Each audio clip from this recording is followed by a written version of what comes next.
Hello, everyone. Good day, good afternoon if you're in the US, good evening if you're in West Africa, in London, wherever you're at. Today, we will be sharing a lot of tips around two fronts. The first front will be the nitty gritty of actually getting your green card filed by yourself. And on the second side of things, we will be focusing on giving you details about how to leverage our purposely or our purpose built tool for uh, running or for productivity towards applying for a green card. So please ensure that you feel free. Again, there are two ways to ask your questions, or three ways. You can drop your question in the chat. My team will get to it if it's something they can address. And if this it's definitely going to be something they can address, but if it's something that does not really need the attention of everyone, they will just address it there. If it's something that they feel that I should share with everyone, they would let me know, and I will share that with everyone. You can also come off mute at any point in time and ask, even if we politely ask that you stay on mute as much as possible so that the recording can come out good. But if you have a question, please go ahead and come off mute, ask, and then go back on mute. The third way to ask is for the introverts. For the introverts, for the people that are worried about village people, and you want to move, without people being able to track you. So you can ask your questions anonymously. There is a link in the chat box for you to ask your questions anonymously. Or maybe you are somebody that, maybe I know you personally and you don't want me to know that you're benefiting from something that I'm hosting.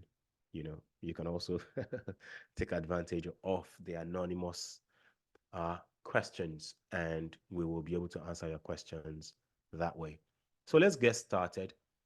And today we're going to be talking about the EB2 NIW green card, which is a um, a category of green card that does not require anybody filing for you. You don't require any organization filing for you.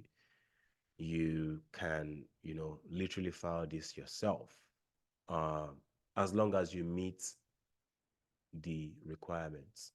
Again, today I want it to be a bit less formal, so I won't be focusing a lot on presentations, but it's always very helpful as well for you to have an idea if you're meeting me for the first time, have an idea about who I am, why should you listen to me, or why should you find any integrity in anything that I say today. So I'm going to share my screen real quick so I can introduce myself and give you a general overview of what we will be talking about today.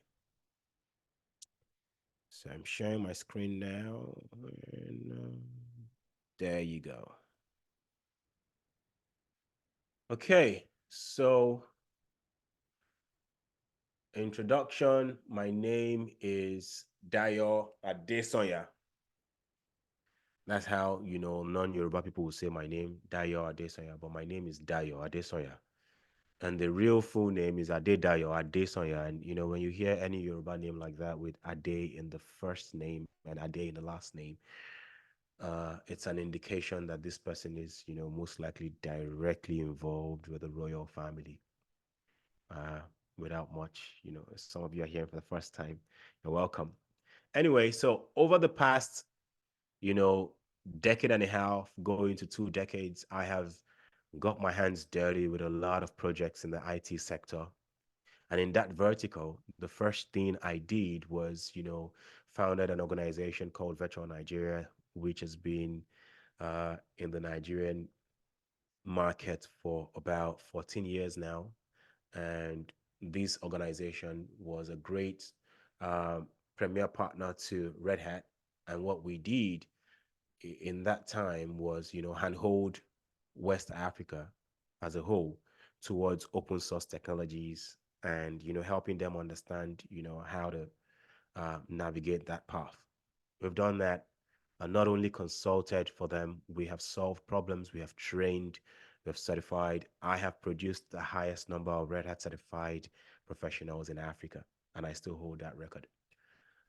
And also the only Red Hat certified examiner in West Africa. But again, that's not why we're here.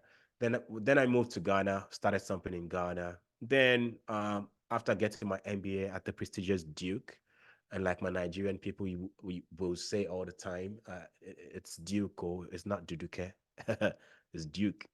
Anyway, after graduating from Duke, or while still at Duke, we started something called MBA and Chill, where we're helping people get into top MBA programs, and we've leveraged artificial intelligence a lot in that space.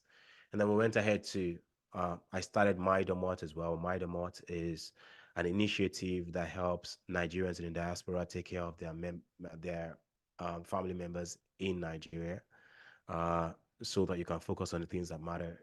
So you could be in America or in the UK, and you can, literally shop from Mile 12 Market and have it delivered to your parents' doorstep. And that's why it's called My Domot. But the ones that you're engaging with today is Cloud and Prem. Cloud and Prem is a tech consulting organization that I founded in America. And my team, I have a team here in the background. And what we've done is, amongst other things, we've built the world's first purpose-built immigration tool that is AI powered, to ensure that there is a lot of productivity when you get into the process of filing for a green card yourself. Now, the tool that we have built is not an attorney. No, even if it can do the things that an attorney can do, the tool is not certified as an attorney in the United States and is not allowed to practice as an attorney. But what our tool is it is something you can leverage as a productivity tool as long as you are self-filing.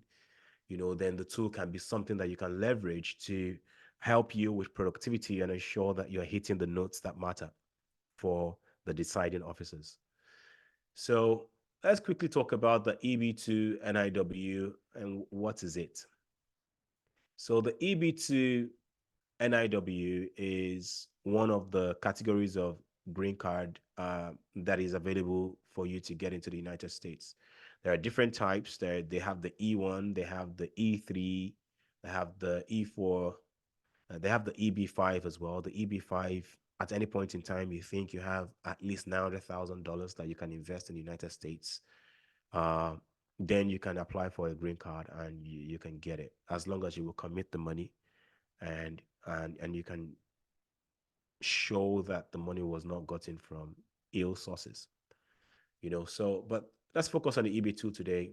The EB2, um, this is the routes that many employers use in filing for people for their green cards when it comes to the United States. But they now have the national interest waiver attached to it, which is now, if you have extraordinary abilities, then you can file for yourself. You don't need any um, organization to file for you. A good example is if you've won a Grammy or if you've won a Nobel Prize. But don't let that put any pressure on you. That's not only like those are not the only examples of the people that can, you know, uh, get approval in this area. What matters is you being able to communicate your background properly. And communicating your background is one thing that is very critical that I really want to talk about. So um, it's okay to use attorneys, right? Attorneys understand the law, they understand everything that you need to do, right? The only problem here is that, the common man is continuing to not be able to afford what the attorneys are charging, right? The average attorney here in the United States is now charging north of $12,000, and which is the reason why we decided to be Superman and try to see what we can do for people. So people really had two options before we came. No, I think they had three options before we came into the system, or we came into the market. The first option was to pay an attorney that much money. And let's talk about the attorney. The attorney will take that money, but remember that the United States is attracting a lot of people. So a lot of immigrants are throwing a lot of money at these attorneys, and they have a lot of backlog, and working with them is not really as smooth. So you have to work with their own timing, not your own timing, right? Not your own plans or your own strategy. And at the end of the day, you might be waiting for about 3-4 months before your application is actually filed, because the attorney that you're talking to also has backlogs, they have busy schedules. And let's go on to talk about the possibilities of mistakes, right? So when you do something manually and you do it over and over again, then there's a possibility of mistakes, because, it becomes boring when you do the same thing over and over again, which is the reason why you see me here, because, I like to do a lot of things, a lot of interesting things. I don't like to do the same thing over and over again, so I don't get bored. But um, this is one of the reasons why we've built this tool, and I will most likely hop from here onto something else as my team continues to help people, get this done in record time.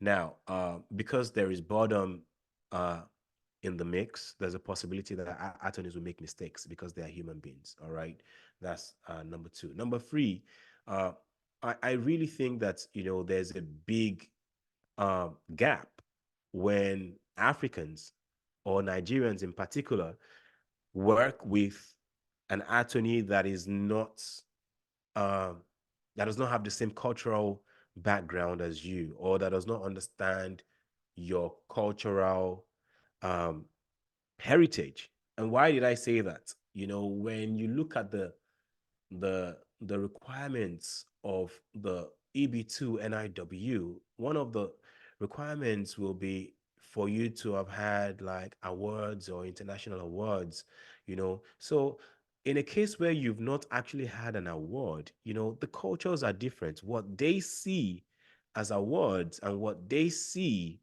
as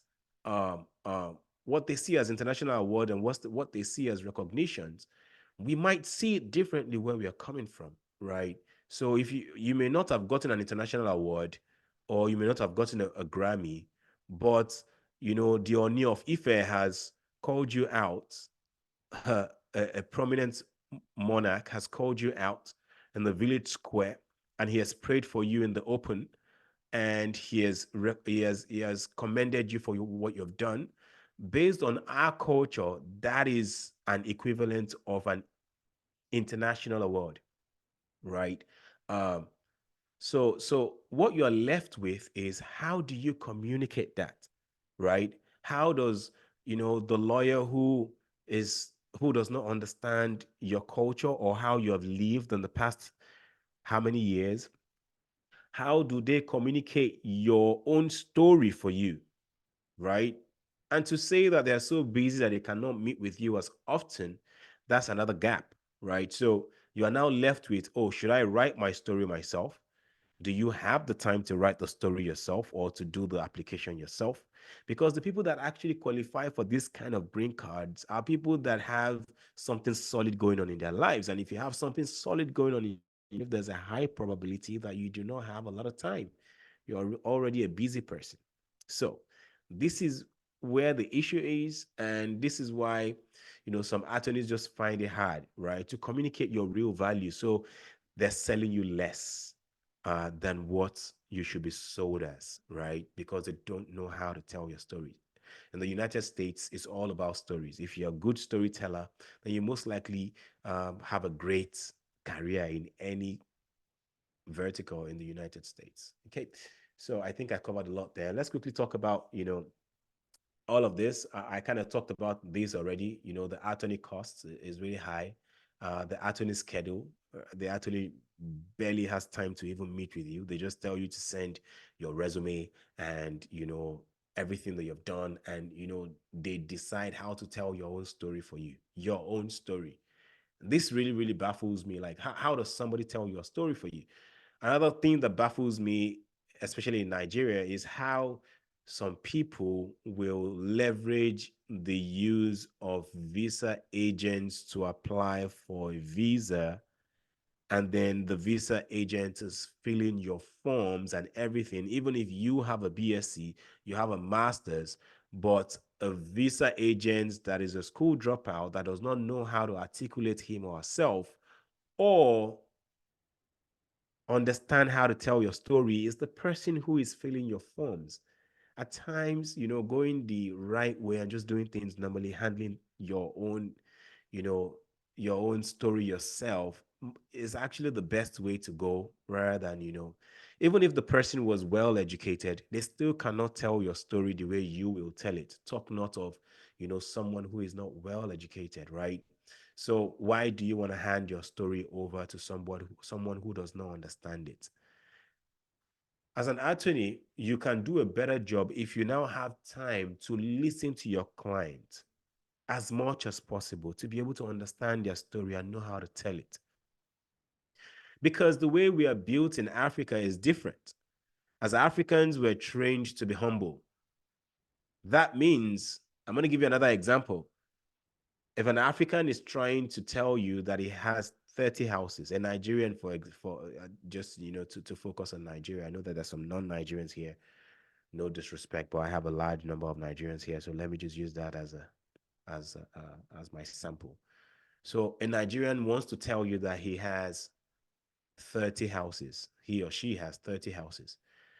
He or she can say that, oh, by the grace of God, I have one or two houses. A fellow Nigerian would know that this person is just being humble. They understand that kind of language all the time. But the United States is a capitalist market. If you use that kind of language for the officer that is about to access your case, you're hurting yourself. Because in a capitalist market, you're trying to ensure that you tell the story the exact way it should be and ensure that you're using numbers to ensure that the person who is reading sees a clear view of what you're saying. And these are tips for you if you decide to do this application yourself. So how do you say it differently if you were, an American? Oh, I have 30 houses comprising of this, and this type of houses.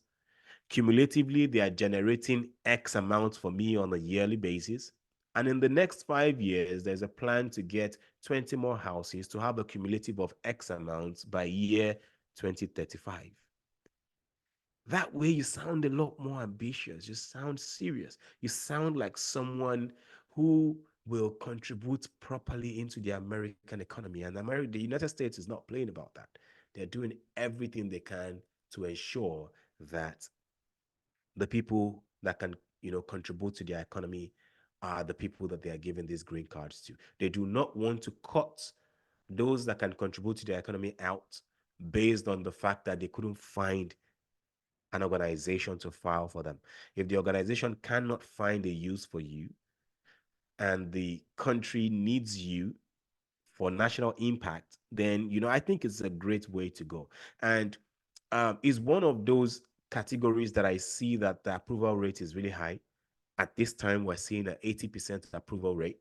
And out of the remaining 20%, about 95% of the remaining 20% gets an RFE, which is a request for further evidence, right? Or a request for evidence. Lawyer must give now. Temporary request for evidence. Sorry, can we all be on mute, please? Thank you. So it's a request for further evidence. And then that means that you have an opportunity to address something that they're not getting clearly. Like, if there's a gray area for them, you get another opportunity to, address that, and then they can approve you. And then after that, even after you, God forbid, you have been rejected, then, excuse me, then you still get another opportunity to escalate the matter and say, look, this officer does not understand how to access my case. I want somebody else to look at it, right? So I think that they're doing a good job giving people the amount of rope to explain yourself and, explain the value that you bring to the United States. So again, I talked about this earlier. I talked about the challenges. Oh, sorry. Let's quickly look at the challenges again. For the challenges, remember that, the only problem about handling it yourself is that you have a busy schedule. It's doable, but it might take you a long time if you want to get the amount of, detail that is needed and the amount of error-free application the degree of error-free application that you need. So, you want to balance work and your personal commitments. You have um, uh, a timeline that you're trying to meet for this application, or human error is also a thing you want to consider, and things like that. So that's where we come in. So the attorneys are charging north of 12K. We have some other organizations that are not attorneys, but they're just giving you templates, right? Manually written templates, that they're going to turn over to you, and then you're now going to go. You're still going to have to do the work, and convert that template to your story and make it yours and everything. I think that those people still charge north of $6,000, $7,000. I think that if anybody is going to be consulting for you as a busy person, they need to understand who you are, that you are a busy person, and if you're going to commit some money to this, then you shouldn't be doing all the drafting and whatnot. And what our platform does is we ensure that everything is done in 2 hours. And what does that mean? Let me make sure that I compare that properly so you can see the impact. The attorneys will take an average of 3 to 4 months to file your case. The influencers and those that just give you templates, those people, I think it might even take around a month thereabout for them to be able to put you on their schedule, because they have a lot of people on their schedule as well. This is one area of work that you don't really need to do a lot of adverts, because somehow some governments in Africa, they are doing the adverts, by showing people shege. But um, those other agencies that are not attorneys, they they charge you that much, and you still have to do all that work.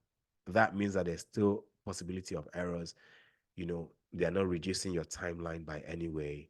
And there's nothing new in the story that you're telling.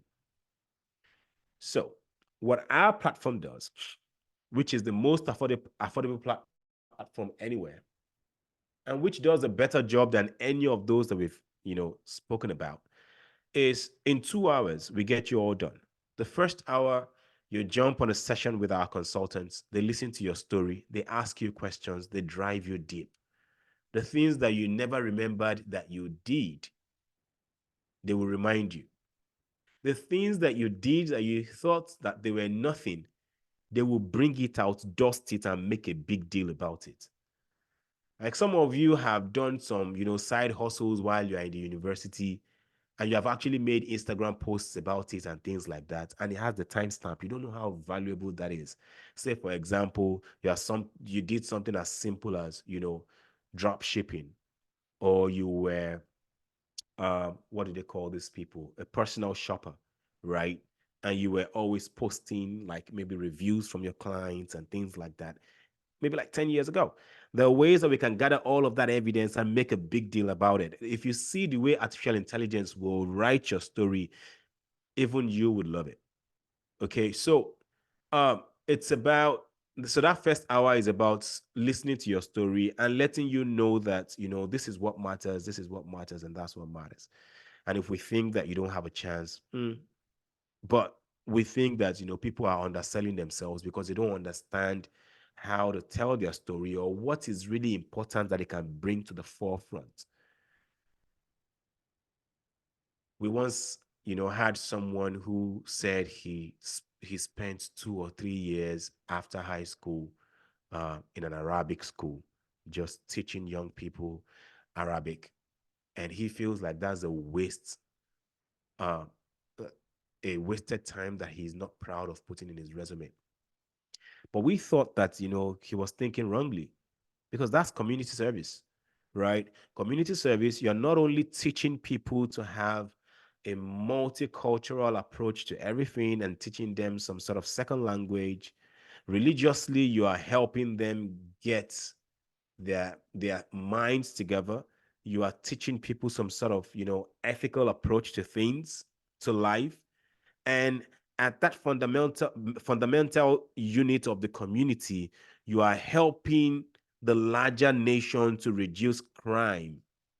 because the people that you are in charge of, that you are mentoring and you are teaching them in a religious way, the probability of them becoming, criminals or committing crimes is very low. So indirectly, you are contributing to the national security. Indirectly, you are having impact on the nation's budget towards prisons and towards, if you think about it that way, and you can kind of communicate it properly that way, then it makes sense.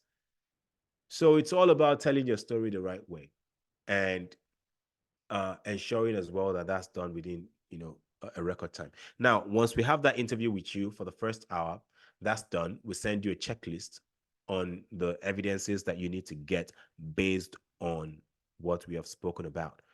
Also, please remember that this type of green card application, you must prove everything that you say. If you are going to do this by yourself, remember this, that anything that you say in the application, you must prove it, either by certificates, by screenshots, by how you do all of that. That's something that we can get into another time. But I just want to remind you that you must show proof of all of those things. Also, you are applying, you find out that some people have been reaching out to you. These are just other categories. I just want to get this out of the way, and then stop sharing screen, and then we can take questions. You've gotten recruiters reaching out to you in your inbox, and you just dump those things. No, you take screenshot of those things, add it as part of your evidence. This is if you are doing it yourself, or I'm giving you tips. Add it as part of your evidence to show that you are highly sought after. You are highly sought after. If they mention the salary assigned to that role in that email or in that LinkedIn inbox, take the screenshot as well. Now, I did not say you have to have done the interview. I did not say that you have to have passed the interview. All I said is, take, even if you did not respond, take that screenshot. That is proof that you are highly sorted after.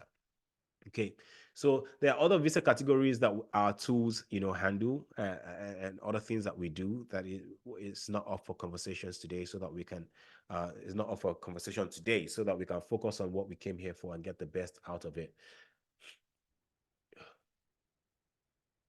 So let's quickly look at some of the major milestones that you need if you are doing this yourself. Okay, so the first thing you are looking is to, check if you are eligible, right? So you need to have a master's degree to be able to, qualify.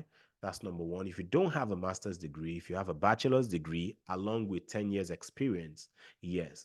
But I say, if you have a bachelor's with more than 5 years experience and you have some solid stuff, some solid, achievements, you can also jump on it. And then you go ahead and prepare your documentation. You go ahead and write your letters of get your letters of recommendation. This is very key. This is where many people get their times wasted, with the letters of recommendation. Now, if you're doing this yourself, I'd say that you are going to kill yourself by reaching out to your potential recommenders and telling them that, oh, I'd like you to recommend me for so and so, and then you start waiting for them to send you the letter. You will wait till thy kingdom come. The best way to do that is you get a draft done for your recommendation and then share with them and say, hey, look, I'd like for you to recommend me, but this is a draft. Take your time, look at it, let me know if it looks good. If it's good by you, then I'll go ahead. 99% of the times they will tell you it's good, because these are people that know you already and they wish you well, right? And if the remaining 1% will say, okay, just change this here and change this there. But guess what? The turnaround time is very, very quick. And no matter how wicked that person is, you are still able to retain the level of detail that you want for that recommendation, and the areas that you want it to touch. Now, what our system does for you as well is it drafts all of those things. It will draft your recommendation, your endeavor. Also, that you need to have an endeavor, right? Like, what are you looking to do in the United States that will make us approve you? Now, what our system does, it will leverage your background, look at your background, everything. So the way the system works, let me explain it to you so you can understand. So it's like a face me, I face you house, right? So you have credentials in every room. In this room, your undergrad experience. In this room, you have your NYC experience. Next, the first place you worked. Next, some entrepreneurship projects you did, your side hustle, this, that, all the way. So what our tool does, while it is trying to start writing to start recommending some endeavors that you can do that will be in the interest of the United States, it is walking through that passage and looking at everything you have done and picking some from here, pick some from here, pick some, pick some, pick some, pick some, pick some, put it all together and draft something solid, and then recommend 15, 20 endeavors that you can do. When you see those endeavors, there will definitely be something you can do because it used your background to pull them out, and you can always back them up because it's from your resume and everything that it used. And it will only drop those things because it knows that those things have national importance to the United States, and it will resonate to the officers immediately they see it. When I did mine, it was very simple what I did. In the United States, they had um in the United States they had this they have these government projects where tech people, to have access to their infrastructure projects, you need to be able to have some sort of clearance, right? To work as a sysadmin or as a cloud engineer with government projects. Now, the problem is for you to work in that space, you need to have the skills and the clearance, right? So some have the skills, but don't have the clearance. And those that have the clearance don't have the skills. And I said, so that they have to, so that they don't have national security, breach and have to compromise and allow somebody who does not have clearance do this, that I will bridge that gap. In the past decade and a half, I have been training people to gain knowledge on how to use those systems. So I will bridge that gap, get the people uh, that have already been cleared to have the skills. It was very easy and it was communicated clearly, and the approval came in 2 days. Anyway, so this system drafts to specification. Okay, so then your form I-140, uh, then your filing fee. The filing fee, regular filing fee is $700, and you hear back from them maybe like an average of 9 months. They say 9 months, but people hear back maybe like in 7 months or 8 months. But with premium processing additional, which is optional, this premium processing is 2,500, and I think they're increasing the price in a few days, not by a lot. I think by maybe $200 extra or $300 extra or something. So, but for now, it's 2,500. That means that this, in addition to that, makes it 3,500, right? Makes it a total of 3,500 for you to do premium processing, and they will promise you that you will hear back within 45 days. Usually people hear back on the average of 10, 11, 12 days. I head back in 2 days. And if you want to see proof of that, reach out to me offline. I'm happy to show it to you. But you have to pay me to show you. Um, so then the processing is done, and then the approval is gotten. And why I put all of this in red is because once you get the approval here, rest of mind, all of these ones, you can figure it out. When you go for visa interview in Nigeria, and you are answering the questions, you feel tense and whatnot. Once they tell you your visa is approved, there are some other things that they will be telling you. At that point, you can't hear anything else they are saying because they will give you a paper. They will give it to you in paper. So you can look at that later, but all those things don't, at this point you can figure all the other things out. So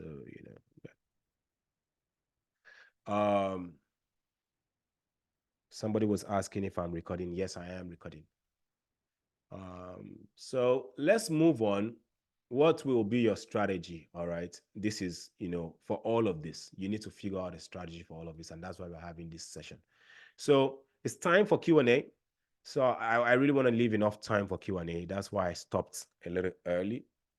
I'm going to quickly go on to the questions that we have here, those that have asked anonymously.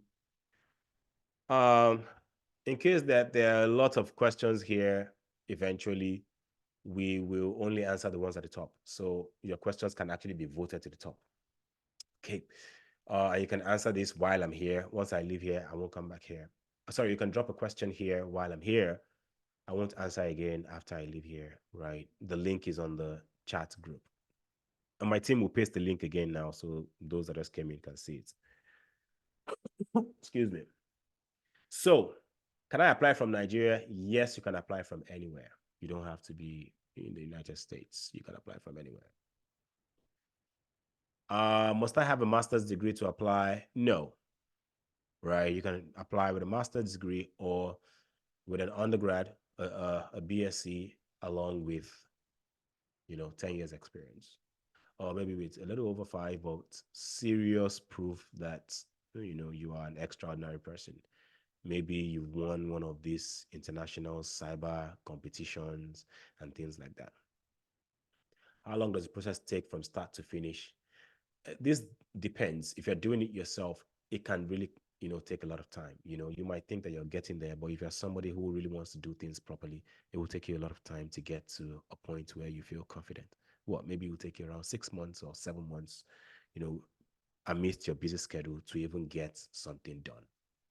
Now, there's still the possibility of errors and things like that. But if you're working with our team, for example, you only need 1 hour of an interview initially, and then in between that 1 hour, we'll give you space to gather some evidences, which will take you a couple of days.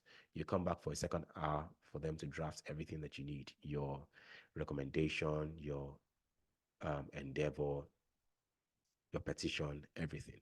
We're not giving you a template. We're drafting something purposely made for you in such a way that if you had a twin, your twin won't be able to use it. That's how tailored it will be. So yeah, with us, you if you're serious, you can actually file in 5 days, right?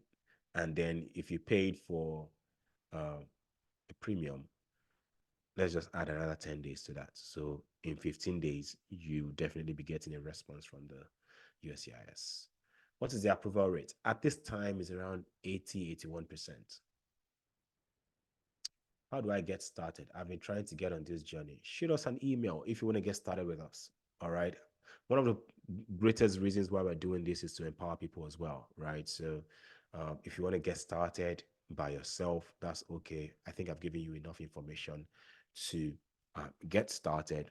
Um, if you get confused, look out for our newsletters when we shoot another email that we're having another session next month. We try to have this once every month, so that we can guide people. You can ask questions, right? Even filling the forms can be a bit confusing, So here in places like this, we can answer those questions, and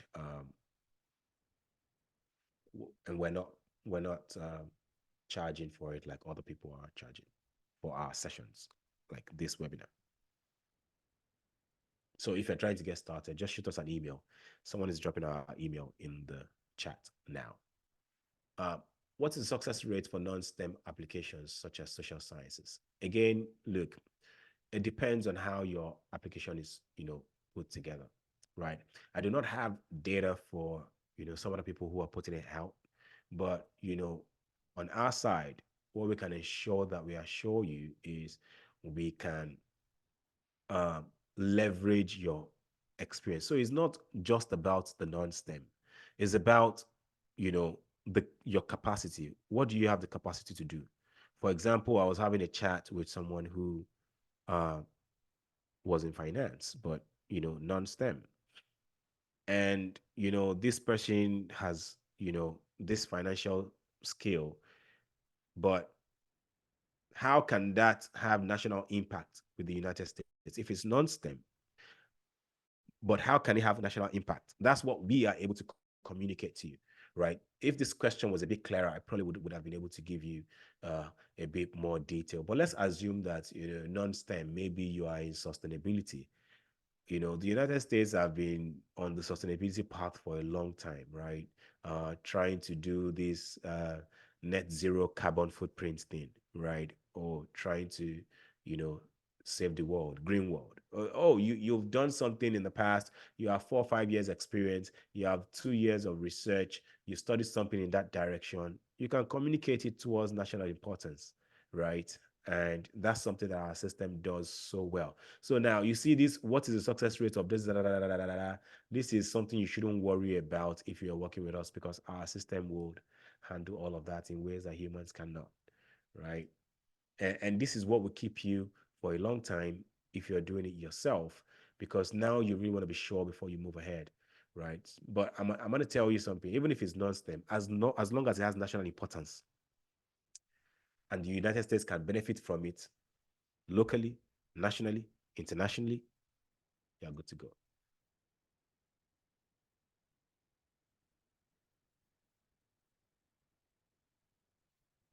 Okay. Does the $700 and no, this $700 and 25, this is money for the government. You are sending this to the government, not to us. This is going to the United States government, not to us. How many pages is a standard petition?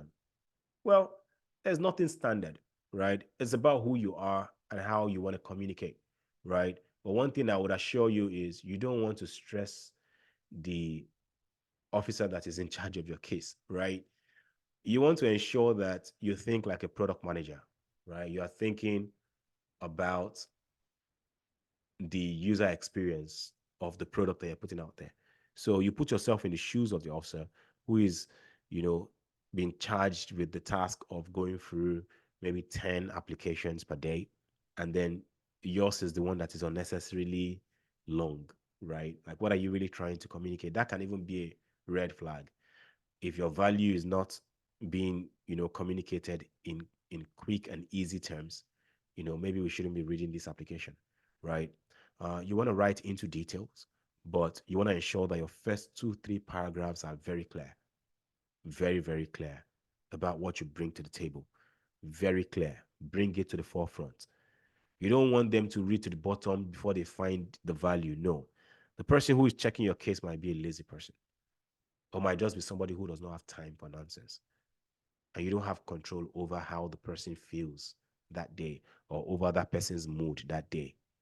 So try to make it enjoyable, try to communicate as much as possible into detail. And, for me, I'd say something around, what, 6 pages, 7 pages.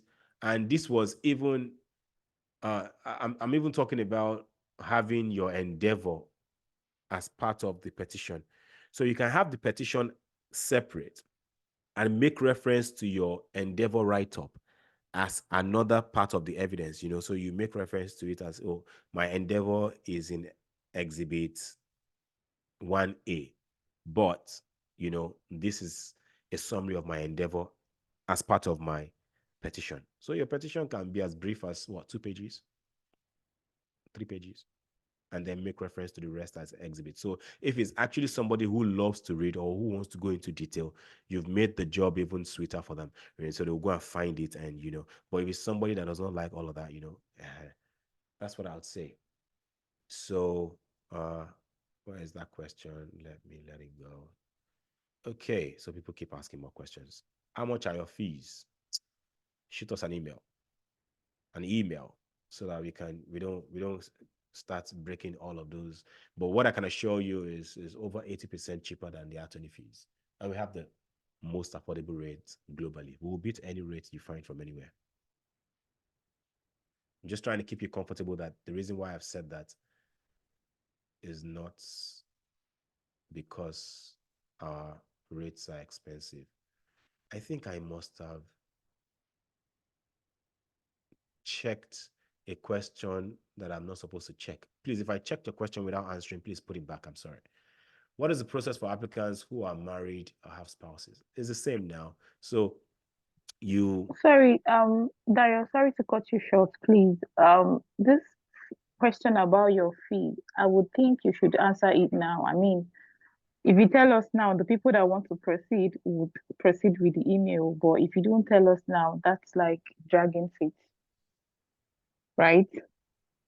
Because I mean, it's paramount. People know what they're getting into. If we know the fee right now, then we know that we want to proceed with this thing or not. I okay, mean, so that's the essence of the webinar. I'm trying to figure out Ogwo, thank you very much for that. I will get to that. I'm just trying to ensure that I manage time properly. Once I'm done with Okay. this, we can get into that. That's why I said, like, let's push that till later. So that, because when we start talking about our fees, there will be different questions around the different components that come into that structure, which is why I'm trying to push it till after. I want to touch more of these technical questions. Also, to be able to give more value to those people that may not be able to afford our fees but need direction. That's why I'm trying to reserve the time to quickly do this. Okay. Thank you for that feedback. Um, what is the process like for applicants who are married and have spouses? It's the same thing. It's not a big deal. It's just that, when you're filling the forms, at some point in the forms, you put in the details of your um, dependents, so that, when it's time to file the green card, they're already on file.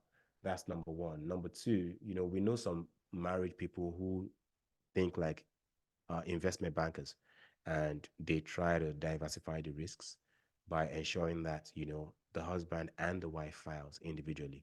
So that if this person gets an approval, it carries the other person along. The other person gets an approval, it carries the other person along. Some people will say, um, that's double the cost. But, imagine that, one person does it and it's just a rejection. That's even way more costly, right? So what are the services your organization renders? So what we do is consulting. We help you tell your story, and we ensure that all your drafts are done properly. And also we do this, give you these tips for free and give you some of the red flags. One of the red flags that I like to mention that you will not hear anywhere else is that this green card type is immigrant in nature. I want to make this clear to everyone. If you apply for this and you get rejected, you will not be able to apply for a visit visa again, or any non-immigrant visa. I want to make this clear again. Let me say this all over again. This is an immigrant visa. If you get rejected, that means that applying for non-immigrant visas will not make sense anymore, because they will ask you, have you ever applied for an immigrant visa? If you say yes, then there's no sense approving your non-immigrant visa, because you have already shown intent to migrate. So if they now give you non-immigrant visa, that means you may not return. And that's how they process it. Okay. So I just wanted to make that clear, so that, it's not all about the fact that we're just trying to do business, trying to ensure that people have the right info as well. Do I need publications to apply? Well, it depends on how solid the other parts of the application, the other things that you have are. You may not need it. For me, I didn't really need it, right? I didn't have any publications. Although for publications, I kind of, I have been talking about artificial intelligence and tech on Channels TV for many years, right? And cybersecurity. So if you go on YouTube and you put my name in there, you probably find me, as a guest, hand-holding Nigerians towards, AI and cybersecurity and whatnot for over a decade. So I was able to show screenshots of that, and I know people that had zero publication, but they had strong evidences in other areas, so uh, you don't have to. Is the 80-81% success rate your success rate or the countrywide success rate? Good question. 80-81% success rate is a success rate from USCIS. At this time, their approval rate is 80-81%. Our own application approval rate at this time is 96%. And the remaining 4 are RFEs that we're still waiting to hear back from. Okay, because at the end of the day, the candidate also has a say. They control, some of the narratives, right? We cannot assure you that you will have an approval. We don't have we can't do that, right? We can't assure you that you get an approval. But one thing we can assure you is your application will be in the top 1% out there, right? Because there are other factors that they look into towards, either approving your case or whatnot, right? Your background, your, the evidences that you put, because we don't have, we're not the ones that will put the evidence for you. You're the one that will say, oh, I have this. We will just communicate it in a solid way. You put the evidence and somehow maybe the evidence is not credible. There are a lot of other factors that can, affect that, but what we can assure you is that your application will be solid. When you see your application, you will be happy. You will be happy. I can assure you that. I can almost guarantee you that when you get 50% down the way, if you are not comfortable with what you are seeing as per what the application looks like, you can say, oh, I'm not doing it again. Anyway, what if you invented a cutting edge this and that's this, but does that account for accolades or recognition? Do you have evidence for it? This sounds good. Anything that you invented, it sounds good. This keeps you ahead of everybody else. You should get in touch with us. All right, this sounds good. Do you have proof? Do you have um like a patent, or even if it's not approved, is it in the works? Even if that's not in the works, do you have like proof? Everything that you have done, pictures, if it's a tech based something, the code, anything, someone has used it before, or you have mentored other people, and this can speak to every other person. You have set of mentees, right? They can give you impact statements. Maybe your mentees, you have like 10, 20 people that you have been helping them with their resume, you have been preparing them, connecting them with jobs, blah, blah, blah. 10 of them, you can ask them for impact statements, just one paragraph each. So they will put their name, where they work, and good enough, maybe they got good jobs with names that are global firms, So you just have 10 of them in Excel like that, name, where they work, and their LinkedIn profile, their email address, and the impact statement, how you have been helpful, to their life, Do you offer guarantee money back in the unlikely? We have a separate package for that. And that's why I said that we will talk about the costs later, because it becomes a little bit complicated. But now that you're asking, we have a separate package for that, where you are in a case where in an uneventful case or unfortunate case that, it's unsuccessful, we will return the money. So we have a separate package for that, because that package requires us driving even deeper into your personal space, checking this, checking that, ensuring, how do we get the recording of this session? I will shoot an email to everyone. My team does that, perfectly well. They will shoot an email thanking you with a link to the recording, so that, you can share with your friends as well. Even if I'm a shy person, I don't like to get my face out there. But what can I do in the interest of impact for others, or country? Is there an advantage for people who are already in the United States with an F1, F2, B1 visa? An advantage towards approval? No. Everybody has a level playing ground. What matters is that, you're able to communicate properly. So the fact that you're in the United States does not change anything. Where it depends on what you now see as an advantage as well. So when it comes to timelines, and thank you for asking this question, whoever you are.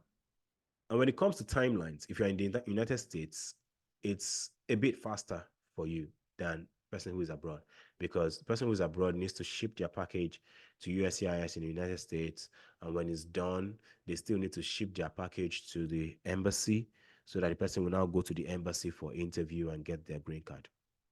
But if you're in the United States, once you're approved and it's your turn, you just go for an interview and you apply for a green card.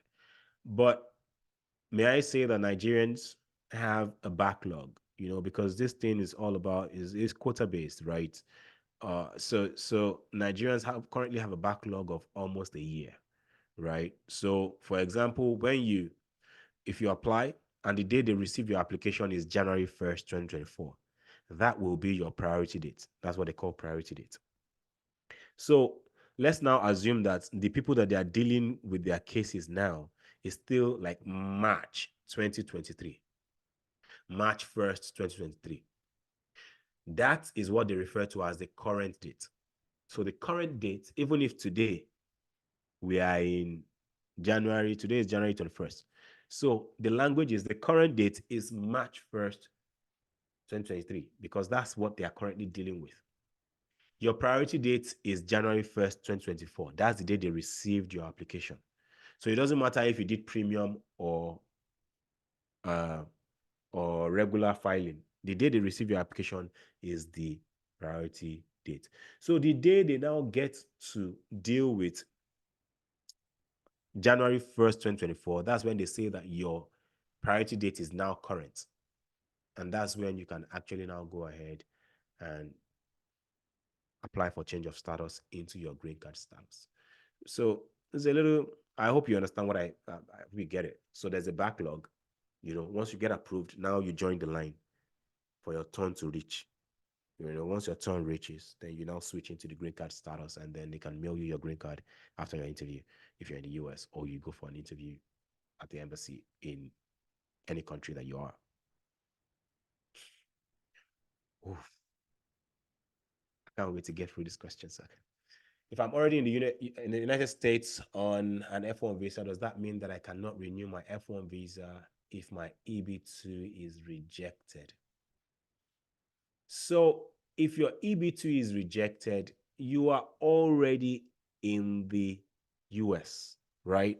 So you have other options on how to apply. So you can now start thinking about the EB1, you can think about the H1B, you can think about the EB2 that is not national interest, like a company actually filing for you, right? So you have a couple of options, right? It's just that, and your F1 does not expire per se, right? All you need to do is just re-enroll in another program. So if you continue to enroll in programs, you can be in the United States for 100 years and nobody will disturb you as long as you keep studying. So just look for one low impact course to start studying, and that keeps you in status.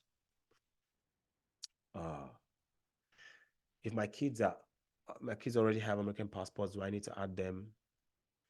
And does it have impact? No, it has no impact on your application, number one. Number two, adding them, you probably want to add them as, your dependents, yes. But, they will ask, like, are these people also filing? So you will now say no. But it has no impact on your application. I don't think so. What if I already have a non-immigrant visa? Yes, non-immigrant visa, great. But what happens when it expires? To renew. That's number one. Number two, the entry officers, the immigration officers at the entry, at the port of entry, they have access to a large database of, the things that you've done, what you have applied to, and whatnot.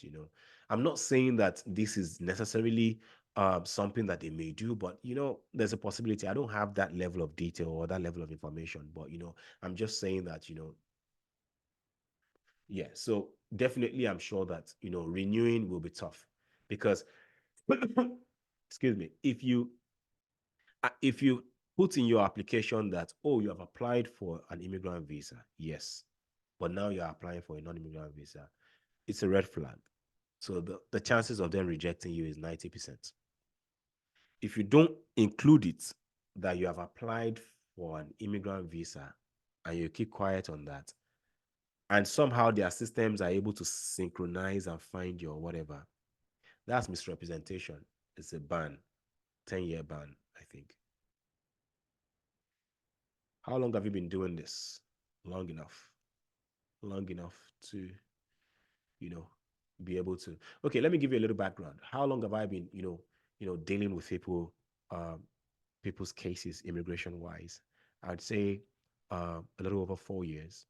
But how long have I included artificial intelligence? I'll say 8 months.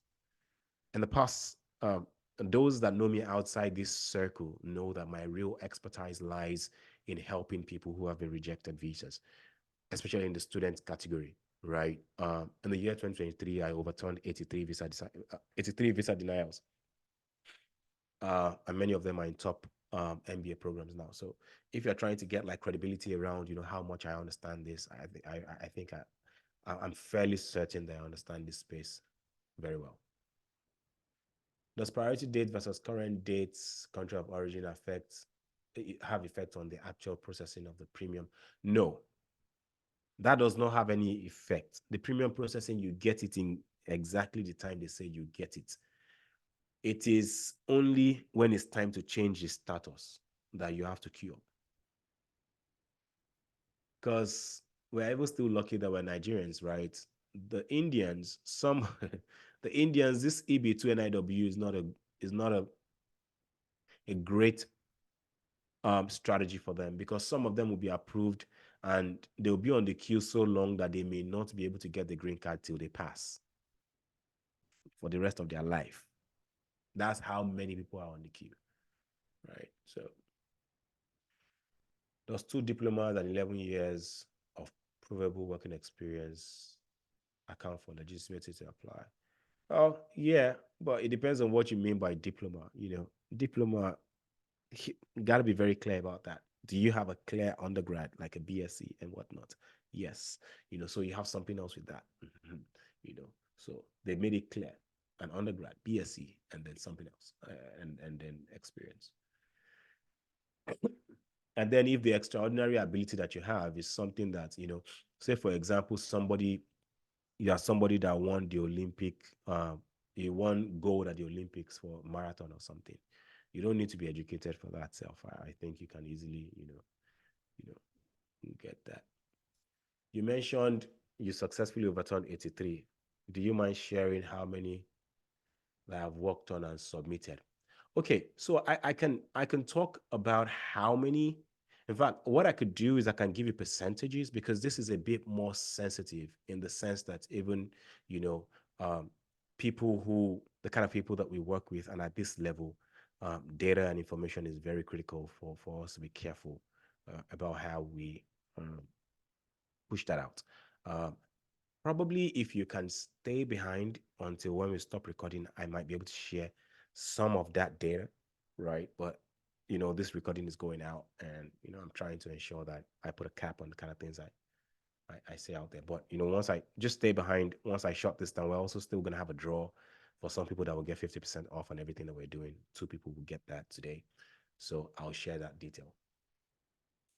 What's the cost for reviewing a petition? That's not a service that we do. I'm sorry. At this time, that's not something that we do. Maybe we might consider that in the future, but I don't have like information around that, and I just don't want to give you figures off the top of my head. Like I have a team here. Maybe that's something we'll consider in the future, but at this time, that's not a service that we provide. Someone who had a ban on their visitor's visa, but the ban has elapsed, can someone like this apply? Oh, why not? If you are eligible, why not? I believe that I have gone through all of these questions. Now, I will go ahead and allow for a few people that want to come off mute and speak. If not, I'm happy to go ahead and do the draw, so that we know the people that are winning, and that can be a part of evidence of the recording, and that we can now shut down the recording and start talking about a few other things that people really want to hear.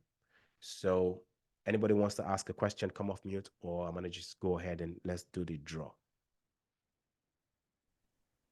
Hi everyone. Please, what would the draw entail? Go ahead.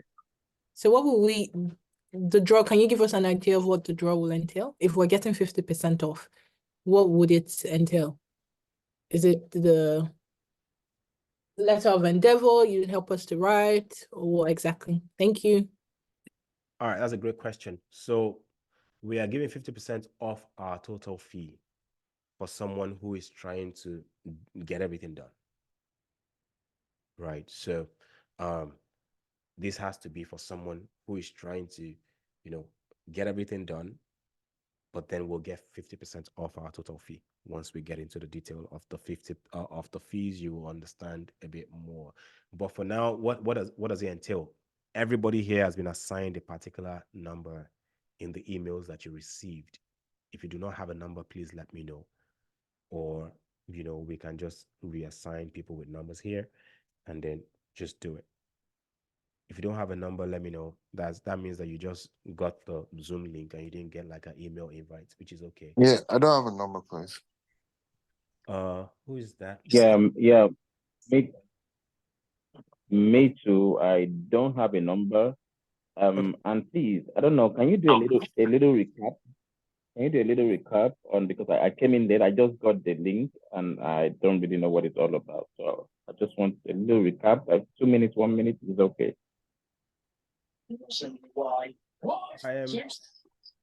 I'm trying to figure out who is speaking.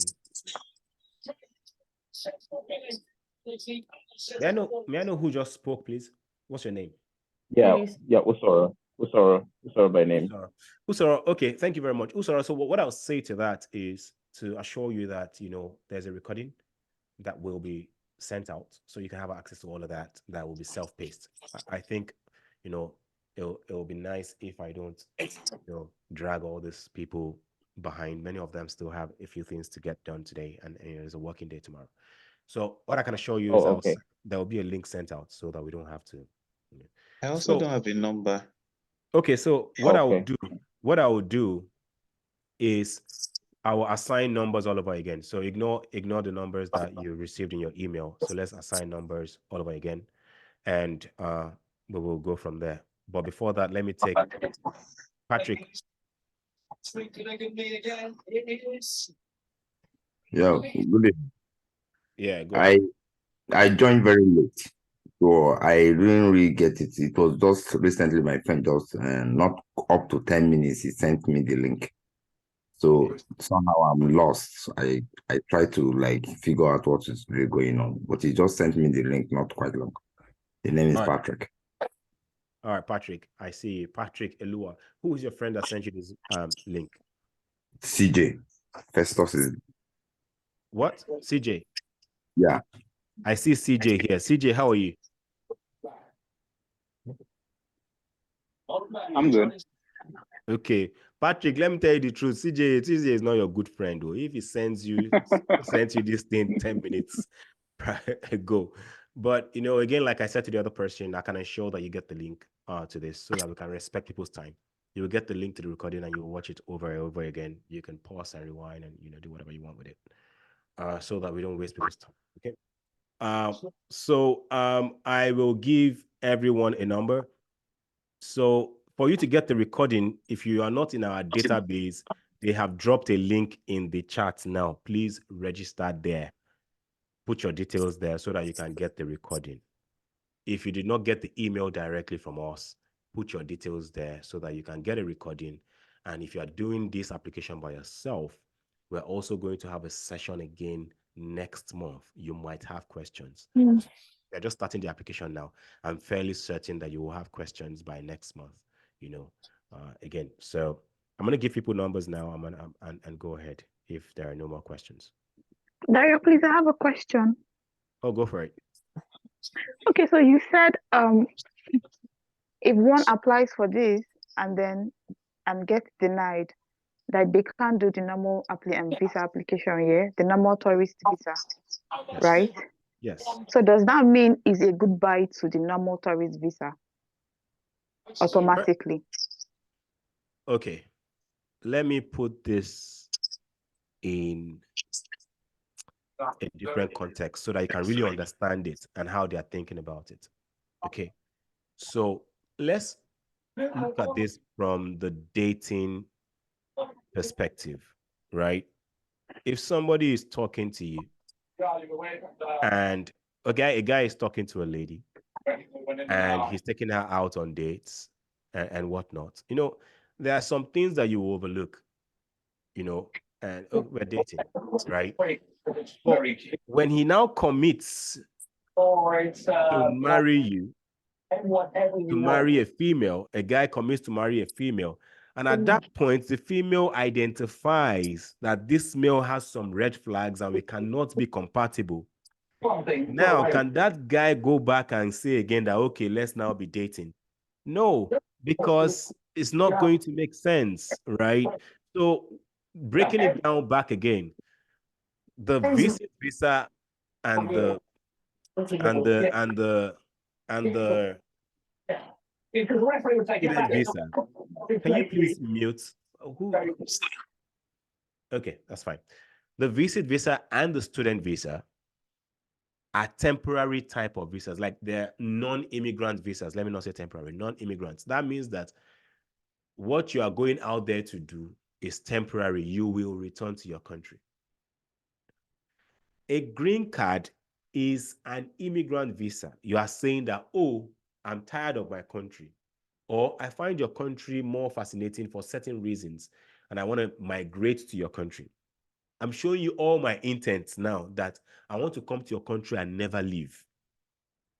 So they will look at your reasons, and if it aligns with what they want, they will approve. If it doesn't align, then they deny you. But it's now on file that you have already shown interest that you want to move to their country and never leave. So to now go and apply for a visit visa and say, oh, I just want to come for 2-3 weeks and leave, even if that can be something that is true, you may actually just mean to now just go visiting and just return. The visa officers will not believe that you will return because you've already shown interest that you want to migrate. Does that make sense now? Yeah, okay. Quick question, Sorry, Dayo. I was muted. Sorry, I'm not done, please. So I'm back sorry, to the question. I'm sorry, Oluwatomininu. Please let me just finish with Ophili. Yeah, no problem. No problem. So I have friends I invited to this. These are the reason why I'm asking this question, because I already have all this information, but because of my friends. Now, if one applies for this, right, and for some reason they deny him or her, right, and you said they cannot go for the normal tourist visa, what happens? Do they reapply? And what if they get denied again? What happens? First things first, for some reason, I can't identify who is speaking. My name is Placidia. Okay, thank you. So, your question is, if someone gets denied, what are their options? My question is, yeah, because you said first, they can't go for the normal tourist visa. And if they apply for this one and they get denied, what I know, my friend said you can't reapply. So I'm saying, what if you get denied the second time? What happens? I'm not saying it will happen, but we're just trying to check the pros and cons here. Good. So, let me make something clear. The normal non-immigrant visas, as long as you have not touched this immigrant visa, you can continue to apply for that, no problem. But the moment you apply for this and you get denied the EB2, for example, oh, guess what? You got denied for EB2 national interest waiver. Guess what? You can explore the regular EB2 where a company will file for you.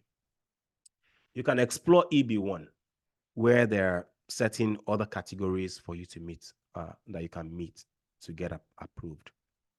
There is also EB5 where if the person has $900,000 at the minimum to invest, you can get a green card.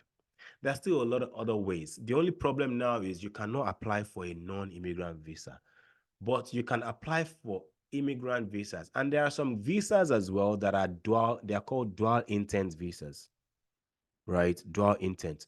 So if you go to the embassy, the visa officer will not be able to deny you based on the fact that you may not return. So getting denied EB2 NIW does not mean that you cannot try all those other areas. I'm just telling you that you will not be able to, you will find it hard to secure a non-immigrant visa because at this point, it doesn't make any sense, to me as a person, as a visa officer, that you're applying.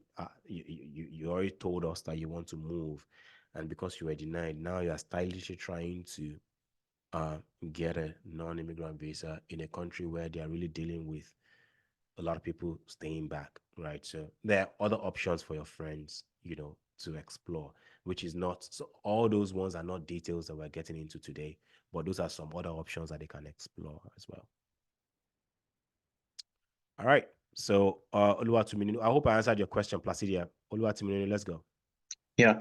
Does a denial of EB2 NIW have an effect on? Yes, please. Thank you. All right. So Good. let's say you're currently in the system on an F1 visa, which is non-immigrant, right?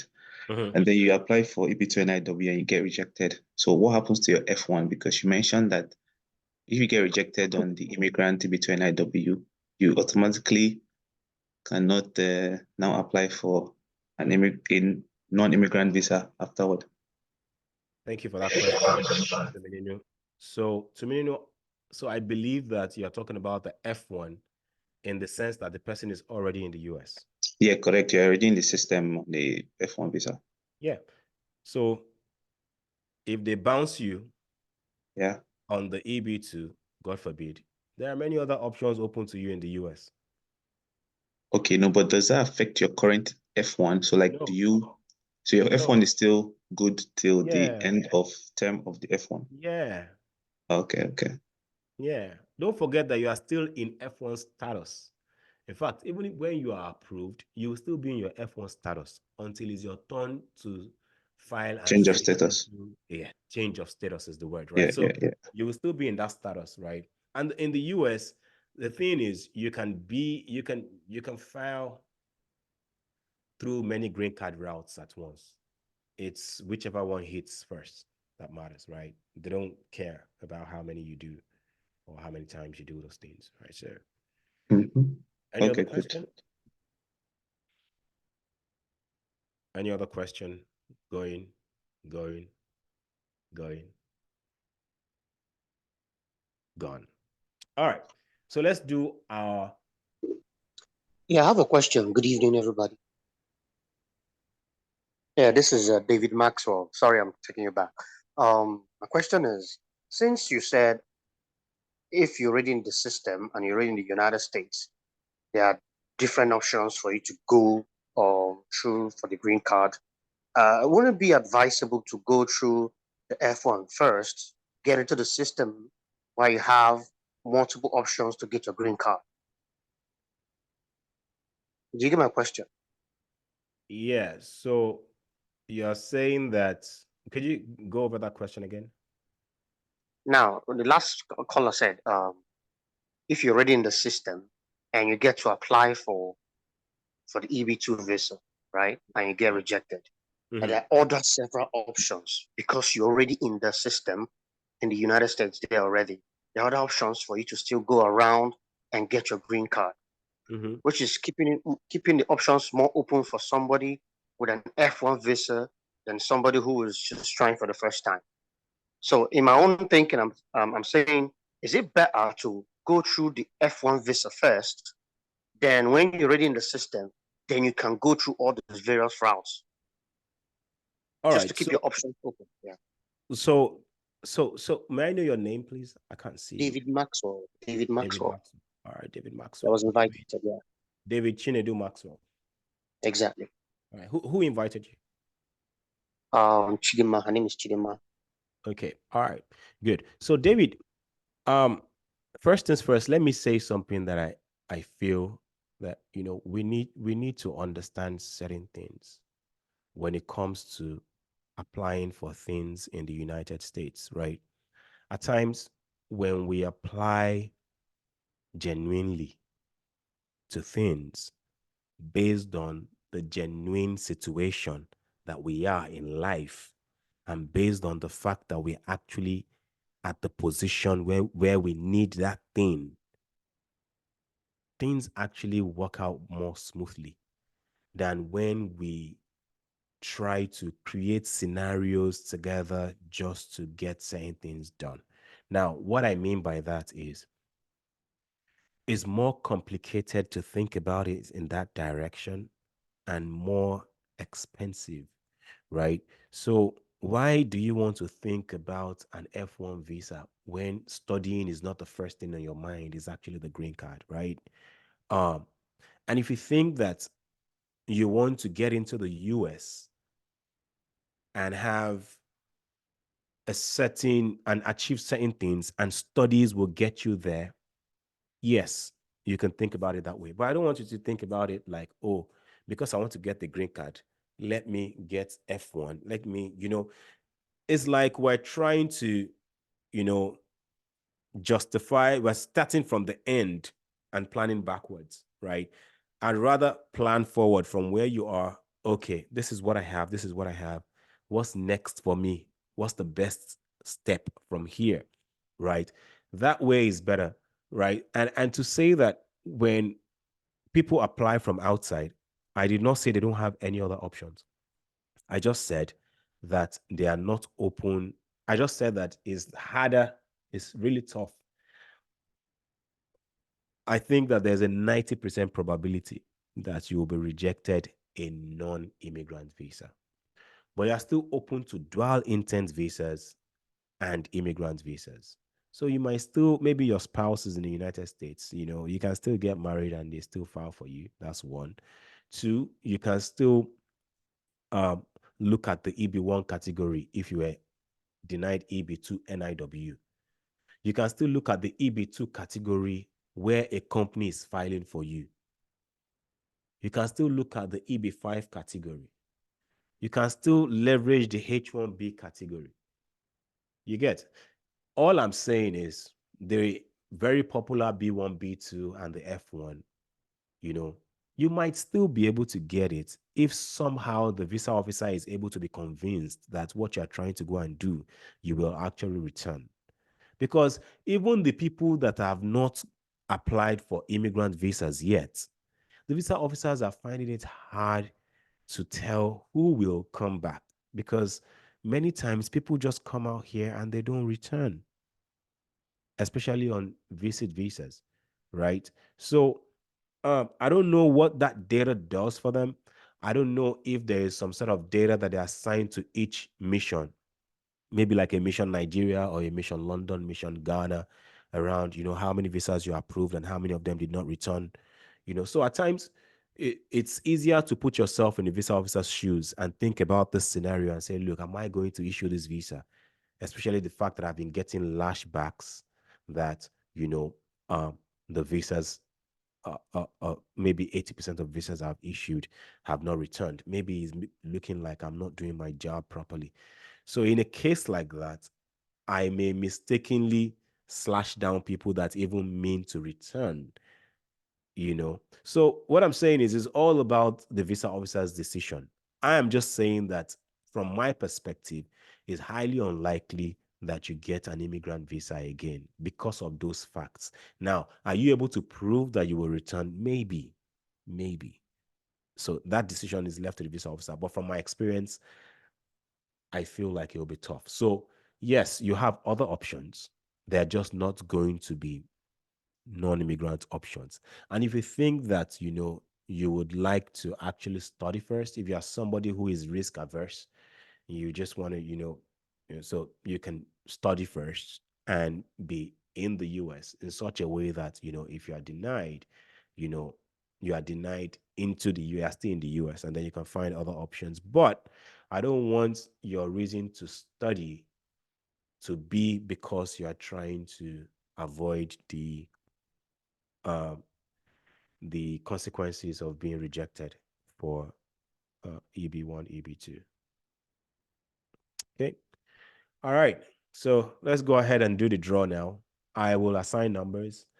I see Ophili first on my screen. So I'll call you by your first name and how you appear on my screen, or I'll call the full name just in case two people are bearing the same names, on how you appear on my screen, and I'll assign you a number, and then we will do a random draw.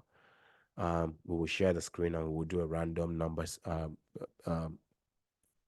row, and then we will pick two numbers those numbers, we will assign them 50%. After that, we will go into our cost structure. Okay, thank you. And I will start. So as I mention your number, please, if you are interested in the draw, drop your number in the chat. So my name is Dayo, for example. If my number is number 1, I will drop number 1 in the chat so that it's next to my name, so that by the time they pick number 1, nobody else will claim it. Okay. So I'm starting with Ophelia. I see Ophelia on my screen. Ophelia number 1. Patrick Elua number 2. Afajinde number 3. Afajinde Usoro number 3. Stephen Osikena number 4. Jumoke Oluleke number 5. Amuwa number 6. Oluseyi number 7. Paul number 8.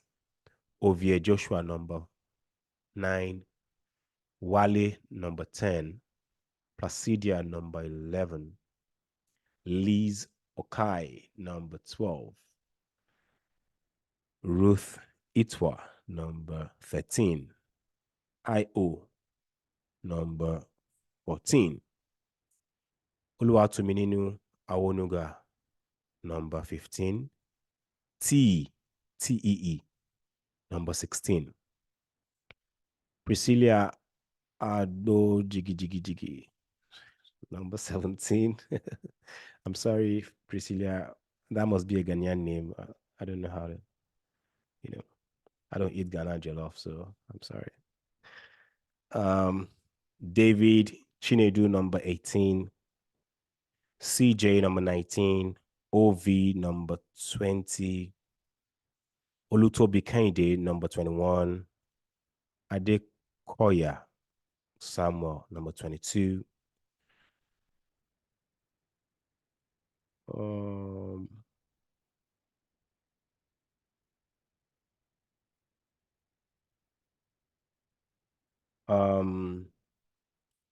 Rookie Toje number 23. Sumi number 24.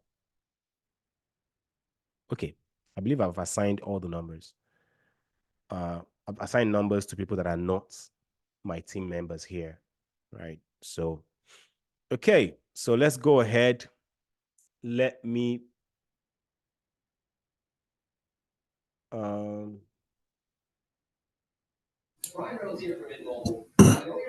Sorry, Dayo. Yes.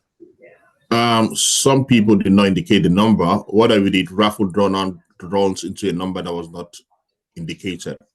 That's an invalid draw. If the person did not drop it, that means, like I said, the person is probably not interested. There's some people here that are just here to listen. Do you understand? So, and I appreciate them for not, complicating the process, because some people here are citizens and they're just listening for other people, and they're really honest people, because if they win this, they don't need it, and it won't be ethical for them to try to transfer it to someone else. So I think those are really kind people that have not dropped their numbers. Okay, so what was the highest number? The highest number was 24, right? 24. 24. Okay, so this is how we're going to do it. All right. Excuse me. So sharing my screen, this is a Google random number generator. All right. So minimum is 1, maximum is 24. So once I click this number, it generates the first number. If it generates your number, please indicate and let me know you are the one. If I don't hear your voice, it's assumed as you are not here or you are not wanting to participate. Sorry, Dayo. Please, can you go off camera? Can I go on camera? Not you, Steven, please. I mean, to go off camera. That's all right. Thank you. So, I am going to generate this now. So please give me a verbal confirmation if you're here. If I do not hear from you, we will generate again. This 50% is worth thousands of dollars, just so that you know. Okay. Anyway, 1, 2, ready, go. The first person is number 13. Do we have number 13 here? Going, going, going, going, going. There's no number 13. Chidima, is there any number 13 on the whatever? 13, put Itwa. She dropped a number on the already. Can't hear her. She's not talking. Can you hear me? Yes, we can hear you. Yeah, I've literally been screaming. Ruth, we can't hear you. Maybe your village people are. Are you serious? Your village people don't want you to win thousands of dollars. Anyway, congratulations. It's breaking. We can't hear you clearly. Oh wow. All right, but anyway, I hear you. I know you're here. Congratulations, you're our first winner. Congratulations to Ruth. Thank Ruth you. Itwa, who invited you? Daisy. What? Chidima. That's why. Oh, okay. Chidima. All right, good. All right, let's go ahead and let us generate another number. Number 9. Who is number 9? Is there a number 9 here? Is Ovie Joshua here? Rookie is number 9. But there's Ovie Joshua as number 9 up. Where? Rookie is number 9. So who did we give number 9 to? Not Ovie. Ovie. Okay.